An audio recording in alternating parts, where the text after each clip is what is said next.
Today I'm going to be riding Germany's crazy brand new sleeper train route, riding with private operator Leo Express on the 1,400-kilometer trip from Frankfurt am Main to Przemyśl on the Ukrainian border. And this trip is gonna be full of surprises, with long waits along the way, a rather premium breakfast spread, and a bizarre run through an underground commuter railway line.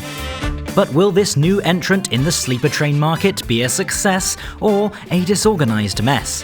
Join me on this epic ride across the continent and let's find out. Yes, that's right, we're travelling on the crazy brand new Leo Express sleeper train tonight. Now we're starting at Frankfurt South Station, which is a bit of a strange location to start a long distance train journey. However, this is where the service actually begins, and there's a good reason for that. Frankfurt am Main Süd is the smaller of the two long-distance stations located in the centre of the city. It's the starting point for our train journey today, with the eventual plan being to run from Frankfurt Airport and stopping here to avoid a time-consuming reversal process at the dead-end main station. It's in a fairly quiet district of the city and offers a much more relaxed experience compared to the hustle and bustle of that very main station our train avoids. The station has good transport links to reach the rest of the city though, with buses and trams departing in front of the station building. This station has had a rough history.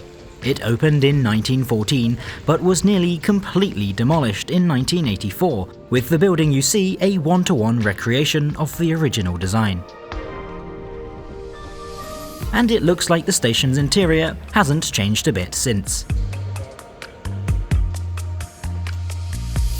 Here you can find ticket machines and a small staffed ticket office.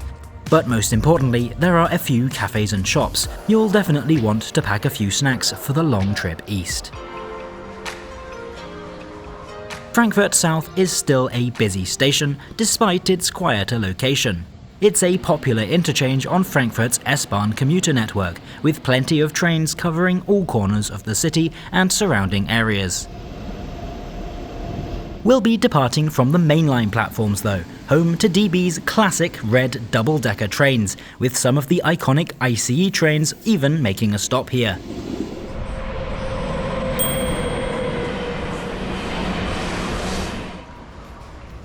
My train this afternoon departs from track 9 at Frankfurt South. Alright, Frankfurt South track 9. To be honest, I didn't even know this weird little track existed. Sort of off in the corner away from all the other tracks and has a tiny low platform. We've got about 20 minutes until our train comes in, so hopefully everything is running on time. But it is Germany after all. And sure enough, here it comes. The Leo Express sleeper train to Przemyśl, Poland on the border with Ukraine.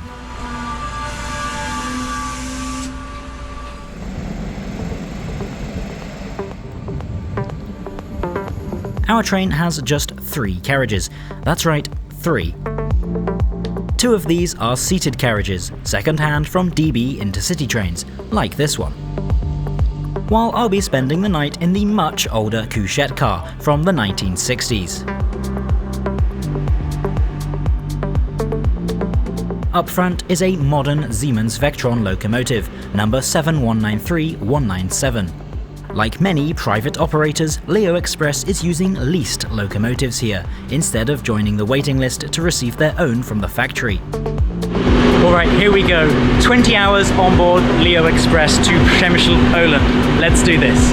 Leo Express is a Czech operator, part owned by Renfe of Spain. Until recently, Leo Express was a tiny operation, running 5-car Stadler Flirt units from the Czech Republic to Poland and Slovakia. So seeing their name on a 20-hour sleeper train across Europe is still something I'm getting used to.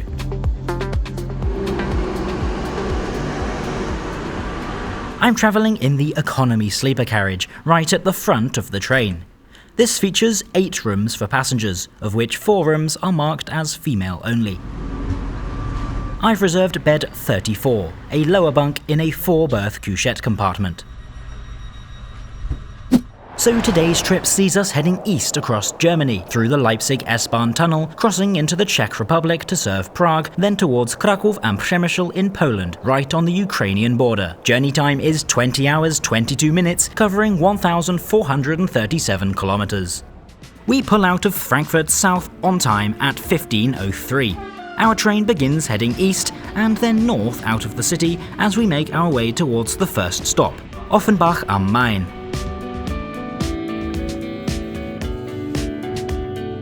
Frankfurt am Main is Germany's 5th largest city, but also its financial capital, making it an important destination on the rail network with plenty of different lines heading out across the country. And after 25 minutes, we're already coming into our first stop. This is Hanau Hauptbahnhof? So we've already made it to Hanau Hauptbahnhof, running about 10 minutes late. Well, turns out there's already a problem, as due to a diversion we had to skip Offenbach Hauptbahnhof. Let's hope this is the only routing problem we have tonight. Germany's railway infrastructure, to put it politely, is a bit problematic. It turns out that DB accidentally sent our train the wrong way, causing us to miss the stop, as the signaller thought we were a freight train.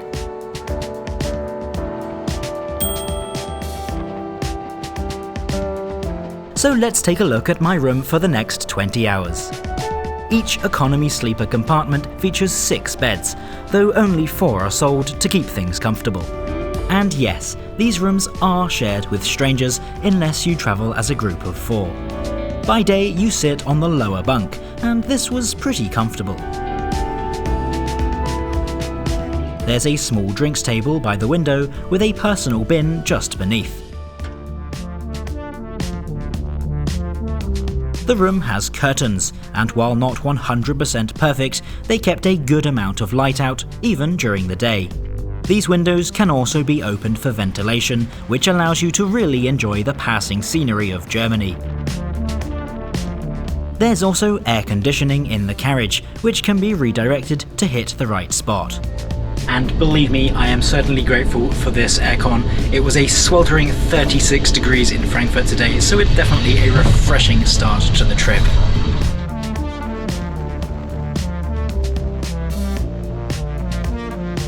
Our next stop is Fulda, and good news, that's exactly where we're pulling into now.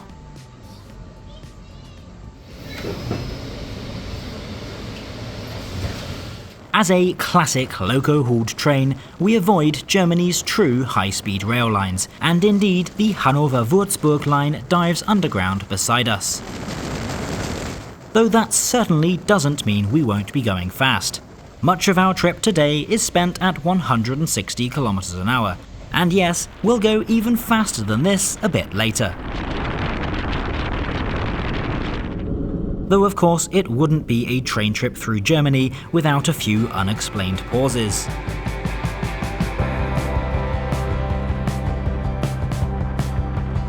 We're about to cross into the state of Thüringen, en route to Eisenach, an important stop along the way. To the right, you can catch a glimpse of the so-called Mount Kilimanjaro, a massive pile of waste salt produced as a byproduct of potash mining. It gets its name from the German word for potash, Kalisalz, and has even become a local tourist attraction. Not bad going for a chemical waste dump.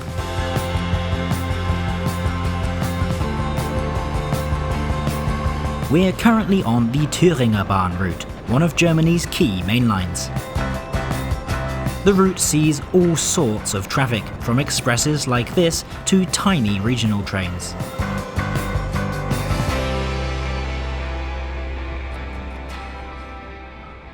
This is Eisenach Hauptbahnhof. While only a medium-sized town, it's a very important stop for the Leo Express train.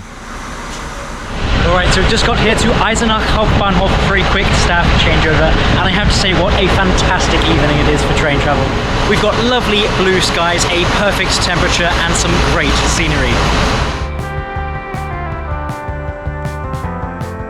We're back on the move and have already accelerated up to 200 km an hour, our train's top speed. But these 60-year-old carriages are holding out pretty well at this speed. A good thing too, as in the other direction, this section is done in the middle of the night. A 200km/h night train really is a cool experience.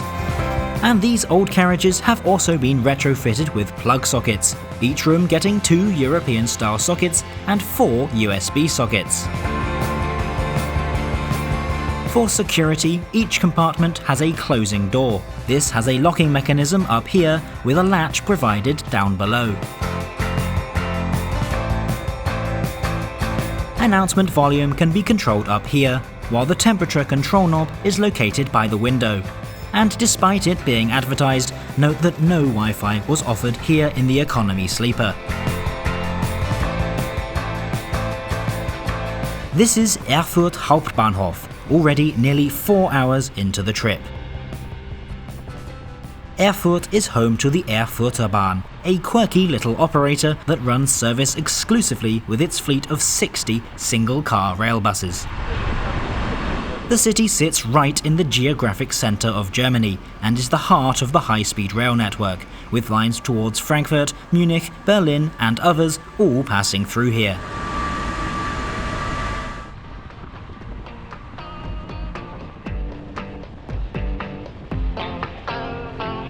We're now heading for Leipzig, where our train does something extremely unusual.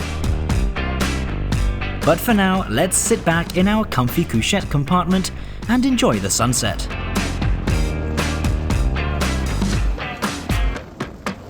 But the sleeper isn't the only class of travel on board, so let's go and have a look at business and economy. Business class features private and spacious compartments, each with 6 seats. These seats are really comfy. After all, these carriages were previously used on DB intercity trains. Business class has a large table in the compartment, making it ideal for working on the go, though of course this is of no use if you're in the aisle seat.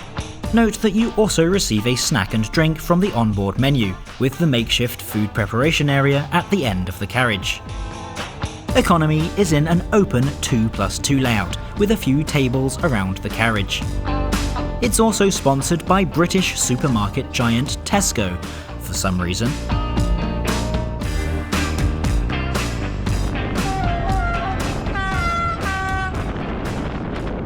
One toilet is located at each end of the economy sleeper carriage. These were in good condition throughout the entire 20-hour trip.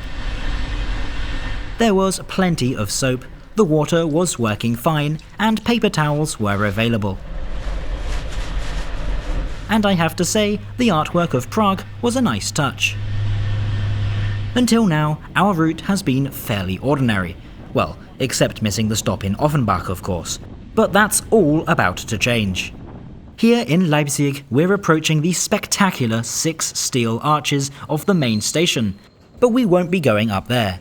Our train heads underground into the busy Leipzig S-Bahn city tunnel, a truly bizarre place for an international sleeper train to run.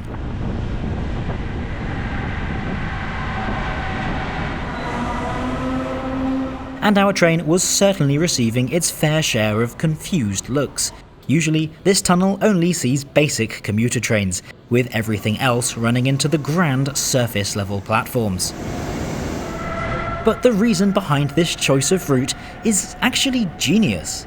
Leipzig Hauptbahnhof is a terminal station, and all trains into the main platforms must reverse to continue their journey.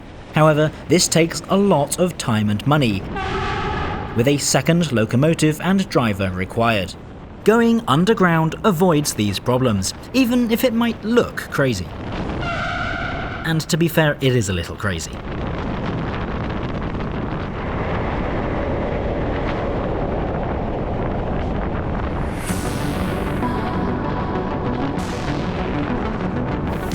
It's already getting late, and the sun has now set, with just a few minutes of golden glowing skies remaining. So on that note, let's get ready for bed. By day, bedding is stored on the upper bunk, and I've got to say, this was a pretty decent quality set of sheets too.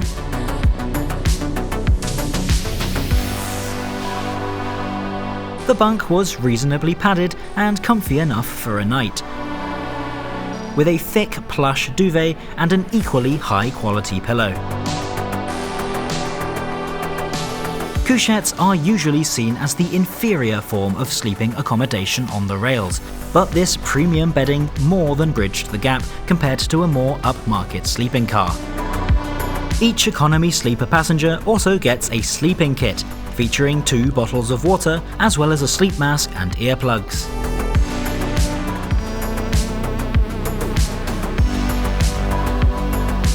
We've got one more city before bedtime, and we're coming in now. This is Dresden Hauptbahnhof, birthplace of the coffee filter. I'm sure passengers on this train will be grateful for that by the morning.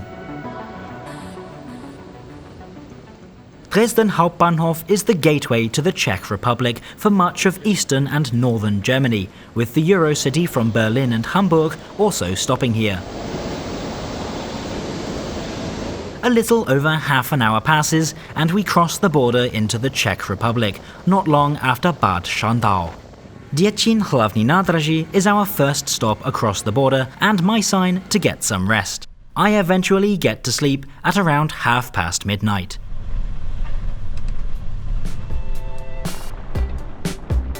Good morning from the vivid green countryside of southern Poland. It was a great night's sleep on the Leo Express, around 7 hours in fact. Having slept through pretty much all of the Czech Republic, we're close to Kraków, Poland's second city and another great destination served by this epic 20-hour trip. Kraków Główny is the city's main station, with the current layout dating back to 2014.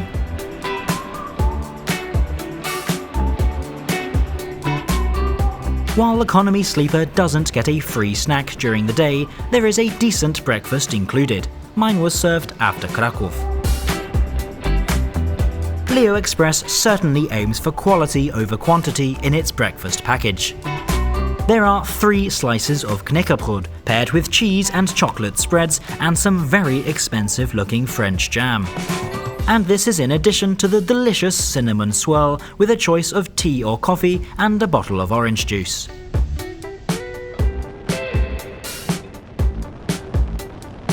In the Czech Republic and Poland, our maximum speed will be 160 km an hour, though this is still a fairly decent speed for a sleeper train. This is Tarnów, a nice smaller city under an hour from Kraków that is rarely on the tourist trail. We have a 10-minute wait here, a great chance to get off and stretch my legs, with the train due to leave at 09:41. Though I nearly missed the train, as for some reason we just decided to leave 7 minutes early.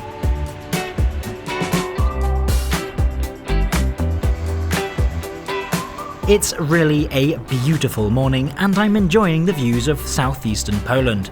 And it's also great that this train is running on time too, as long sleeper trains have a reputation for poor reliability. This train has a lot of padding in the schedule to keep things running smoothly. Rzeszów Główny is our last major stop, here in the Subcarpathian Voivodeship.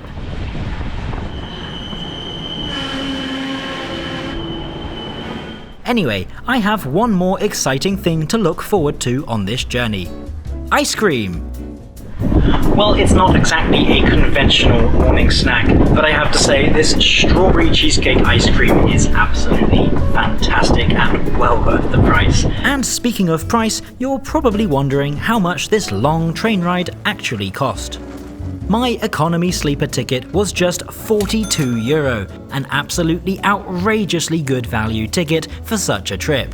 But it gets better. Leo Express offers an air conditioning guarantee, and as the entire train's air conditioning failed during the journey, I got a 100% credit voucher, making this trip free. And we arrive into Przemyśl Główny with a delay of 11 minutes at 11:36. I've got to say, this was a great trip on Leo Express. The route seems crazy at first, but when you think about the many cities that it serves, it's a useful connection, and I'm sure I'll be back on it again soon. This new route from Leo Express was certainly unexpected. Their other services are completely different, instead focusing on modern interiors with seats only, running shorter routes across Central Europe. But these trains also have a crazy nice interior, so click right here now to see just what makes it so special.